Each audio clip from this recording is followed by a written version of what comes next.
this is more like a public service announcement. But I attended a thing Thursday night. It was Magdalene's. It was the human trafficking. It was very informative.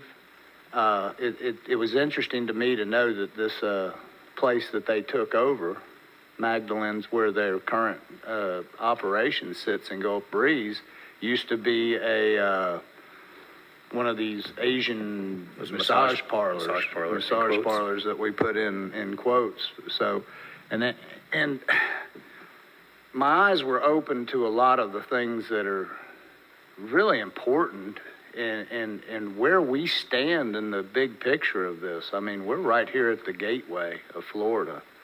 And it's something that I think that people need to be really interested in taking time to try to be vigilant as we are really close to the interstate and try to pay attention to some of the things that are happening as people travel through our area.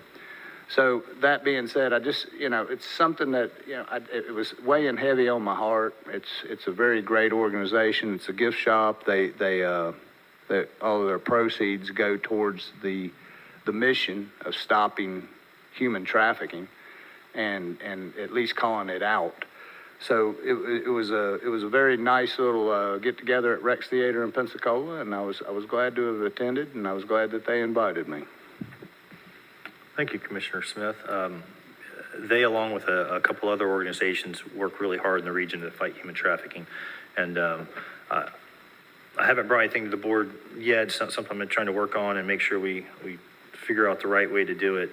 But I've been working with some folks in the massage industry, legitimate licensed massage therapists that have that background, as well as the Sheriff's Department, and trying to craft a solution along with what can happen at the state legislature that would give us some teeth to where we could make sure that those types of illegitimate places, that there are a handful around the county. I mean, you can just drive by and look at it, and if it's open at 10:30 at night, that's not a legitimate massage therapist.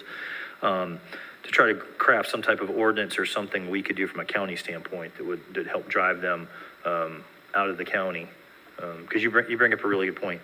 The I-10 corridor, I think a lot of people, if you haven't been touched by human trafficking, it's kind of out of sight, out of mind. But if you talk to the folks on law enforcement and folks that deal with the women that have been part of that, it is alive and well in this region because it's so easy to bring people through this area. So I appreciate you bringing that up, and stay tuned. And I'd like to think that we'll have unanimous support from the board if there's something we can do from a county standpoint to address human trafficking.